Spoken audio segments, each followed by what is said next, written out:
Hi, I'm Julie Blanner from the lifestyle website julieblanner.com, where I share easy recipes, entertaining ideas, and home decor. Today I'm sharing my chocolate chip cookie cake with you, which has become so popular over the past couple of years since I shared it on my website, because it's really great for birthdays, Easter, Valentine's Day, and so many more get-togethers for adults and children alike. I've yet to meet a person who hasn't fallen in love with this cookie cake. And one of the reasons is because of the secret ingredient, brown butter. Yes, what you're looking at is regular butter, but we're going to brown it to kick this recipe off to get a really nice deep caramely flavor.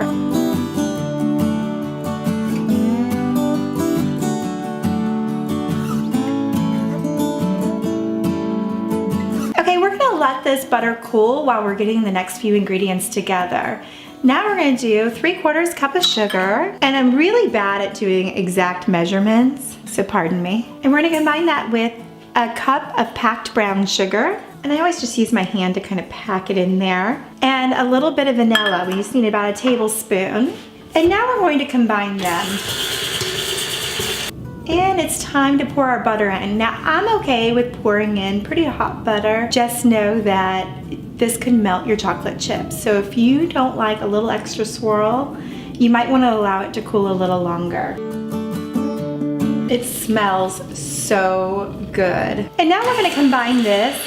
Combining the hot butter with the sugar will actually help it cool a little bit as well. We never want to scramble the eggs. And now what we're going to do is we're going to add the eggs one at a time. And that way we don't scramble them. Nobody wants scrambled eggs with their cookies. And you can either do it over a bowl or directly into the mixing bowl. I have to do it over the mixing bowl, but you do risk getting a little piece of shell in there, which you want to be careful not to do. One of the things that's really important anytime you're baking is not to overbeat the egg, especially for cookies and cookie cakes. This will help give it a lot of body. Okay, now we're going to combine all of our dry ingredients. So we're going to start with 3 cups of flour. Again, I'm not as avid on measuring as I should be, but that's okay. This is a pretty foolproof recipe, and I can't wait for you to try it. And now we're gonna add our baking soda and our baking powder and our salt. So we're gonna do our salt first because that was on top.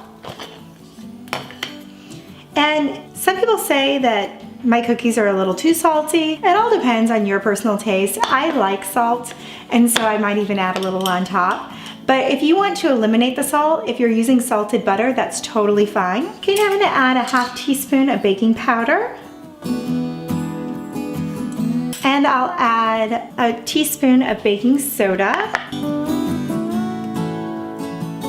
And we'll just combine those until just mixed. Mixing your baking powder, baking soda, flour, and salt together ensures that it'll be a nice even cake, that everything gets mixed in thoroughly so that it rises properly. And we'll gradually mix this into our butter and sugar mixture.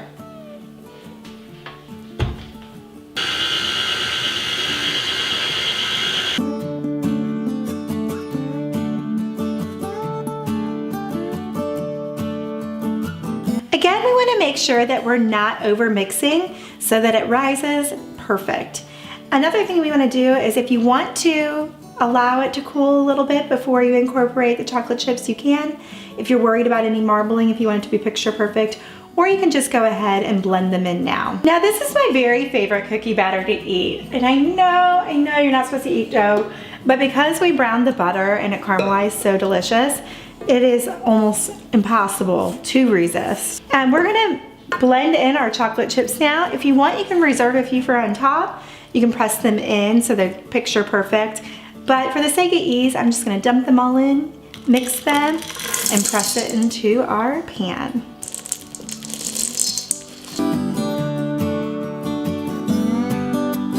And now we're gonna press this into our greased baking pan, and we're only gonna fill it until about 2/3 or 3/4 full, and that way we can compensate for a little bit of rise.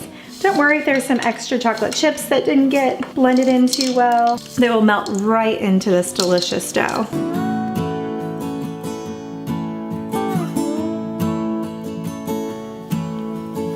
best things about making a cookie cake is that it's so quick and easy, because instead of having to make individual cookies and taking the sheets in and out of the oven, you can put it into one baking dish. You can use a brownie dish, cake dish, pizza pan, or something like a tartlet pan like I am using today. It makes it so quick and easy, and everybody gets that chewy center that you come to love in a cookie in every bite. Let's bake this now.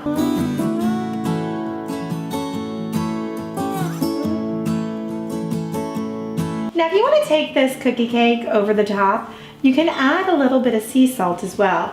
I turn it on extra coarse for nice thick flakes. And just a couple cracks will do the trick. And just so you know, when you're baking this chocolate chip cookie cake, depending on the dish that you're using, it's going to change the amount of time that you want to bake it for. If it's a smaller, flatter dish, you're going to want to reduce the baking time. And if it's thicker or bigger, you might want to increase the baking time. So I say start at about 15 minutes and then check on it from there. I always like to undercook my cookie cakes a little bit, that way they're nice and chewy in the center. For the full printable recipe, you can get it in the description below. You can also click subscribe to follow along for more easy recipes, entertaining ideas, and home decor.